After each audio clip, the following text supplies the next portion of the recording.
difference, how much different do you feel now compared to last year going into fall camp? And I know you started the Peach Bowl, but now you a lot of snaps.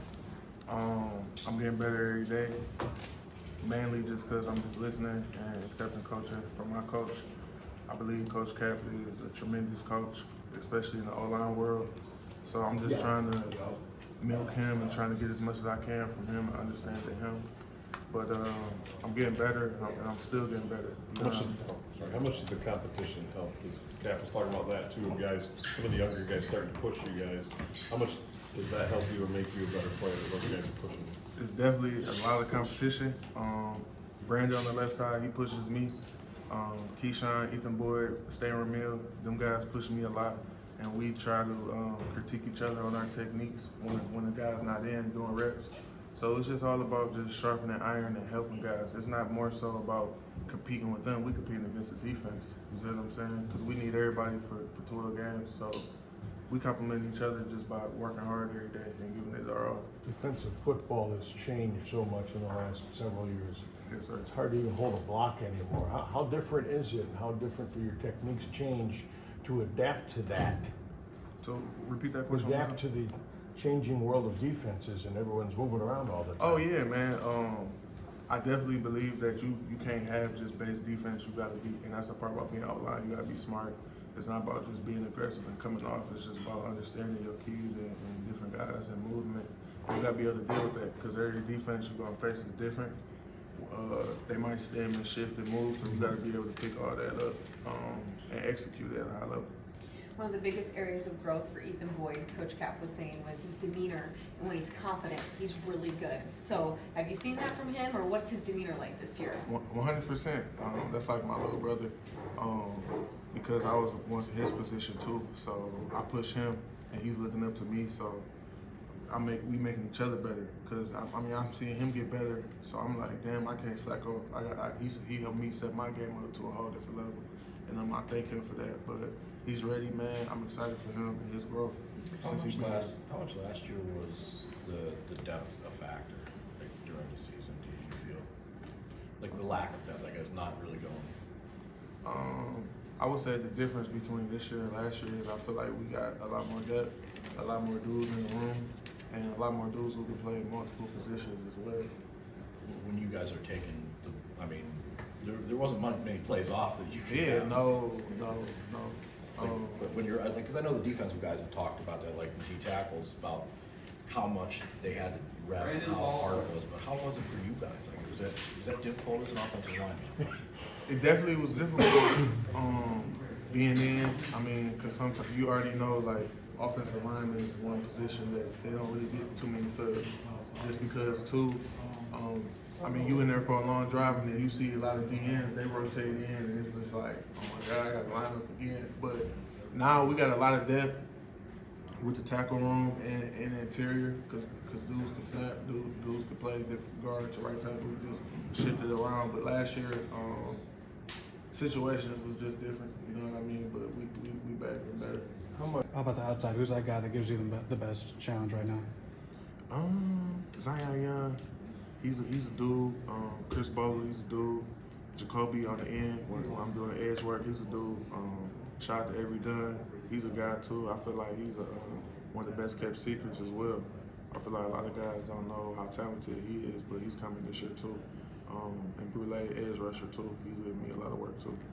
Spencer, can I ask you about mental toughness from your freshman year to your senior year? Talk about the growth and what's helped you along the way, what things you've overcome and how you were able to do it. Really with him upstairs, it's just understanding who I am and figuring out who I am. But being patient. Sometimes we feel like we know it all, but we don't. It's just being able to take a deep breath. You know what I mean? Understand yesterday's gone. Tomorrow you got a shot. It don't matter what you did. You know what I mean? You always can reinvent yourself. That just starts with self-improvement and, acknowledging it and owning it. You see what I'm saying? What about also coming in as a highly touted recruit? You've been the man in high school. Talk about the transition of this college football in general and how that kind of, makes you kind of reset a little bit. From high school to college, I would just say maturity. When you get in, I wouldn't say you think it's a game, but you don't know. You see what I'm saying? Until you thrown out there in the fire. But it's really understanding the coach's job is on the line, the program's job on the line. They're not just throwing anybody out there. You gotta know what you're doing. You gotta play with technique. And once again, one mistake you must pay. I mean, if 10 dudes out of 11 do what they're supposed to do, but the other guy don't do it, then the whole play busts. You see what I'm saying? So it's just about being consistent. And I had to learn consistency. I mean, you could ball for 10 good plays, but I mean, the next play you have a catastrophic play, then I mean, you erase all the good plays. You know what I mean? So just being able to be consistent all the way through. This the senior talking, not the freshman talking? Oh yeah, no question, no question. Great, thank you. Spencer, how you feeling about the whole run game operation? Not just O-line, but everyone working together. I'm excited. I'm definitely excited. But we got to see on Saturdays. I'm excited to see Nate Carter. I'm excited to see Jalen Berger, Jaren Mango. All of them dudes got something different. But up front, I'm excited for me, JD, and Nick coming back, and we're gonna hold the O-line down, especially with Brandon Ball in there too. And I'm excited for sure. Coach Tuck seems to be trying to light a fire under the tight ends. Has there been some improvement run blocking wise? 720 all the way through. I remember when Malik came in, he was like, I'm a wide receiver, I ain't blocking, you know what I mean? But now his whole mentality changed. He's helping us in the run game a lot. He's putting dudes on their back. He's driving dudes across the field. He's doing his thing. T-Hop and Jay Franklin and Evan Morris, they doing their thing too, holding down blocking because we need them dudes. So I mean, our tight ends are getting better too in the run game for sure, and our receivers. Is there a dude in there that's a good blocker that maybe we don't know about? Maybe he doesn't catch a lot of passes, but he can get the job done. The young freshmen, man, Masunas, all them dudes. There's some young guys in there. There's some young guys. I mean, our tight end room in the future is gonna be sweet. I'm excited. It's a lot of dudes in that room. It's a lot of dudes. You may have been asked about this, but Dallas has been taking a lot of reps at center. What does he bring to that position? Was he in your class or was he your after? He was 2020, but he was still D'Antonio. Okay, so what have you seen from Dallas when he's in there in terms of making checks and kind of lining and moving you guys around? Maturity. He's grown since he's been here as a freshman, and he's taking advantage of his opportunity, being with the ones and working. And really, he's more confident. He's very athletic, and I like his style. For him, is just being consistent and understanding, you got to play at a high level all the time. And he's getting that, and he's doing a very good job as cap. What makes Carter a tough running back? I mean, you give him a crease, he gone. That's all you need. I think he a home run hitter. I'm excited to see him go. Have you noticed a difference between him in the spring when he's still learning what you guys are doing and now? You see he was there, but I'm seeing more explosive runs now. I'm seeing more explosive runs, but it just depends what's the look in practice, what we're going against, you know what I mean? I mean, guys had their days, different days, you know what I mean? But he's getting better. Is there a general feel like you guys are way ahead of where you were this time last year in terms of like just the whole? We definitely ahead. I would say we're ahead of being closer, executing more. I feel like everybody's on the same page and we know what we're doing. There's not as much bust as there were. And we're just taking it slow, just understanding you got to do your job. Everybody can't do other people's jobs. So I feel like we're executing at a high level. Personally, where have you grown the most in terms of your craft? Technique, fundamentals, being a professional, and being consistent. But really, I would say helping, blessing other people, helping the guys that are behind me. So when it's their time, they can come out and ball out too. So just really, I would say the biggest part of my game that I improved on is being a great teammate. You've seen Brandon from day one. You coach college ball, big ball, and clay.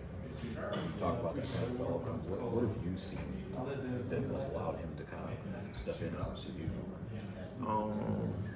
I seen him from day one to now, and once again, he put in a lot of hard work.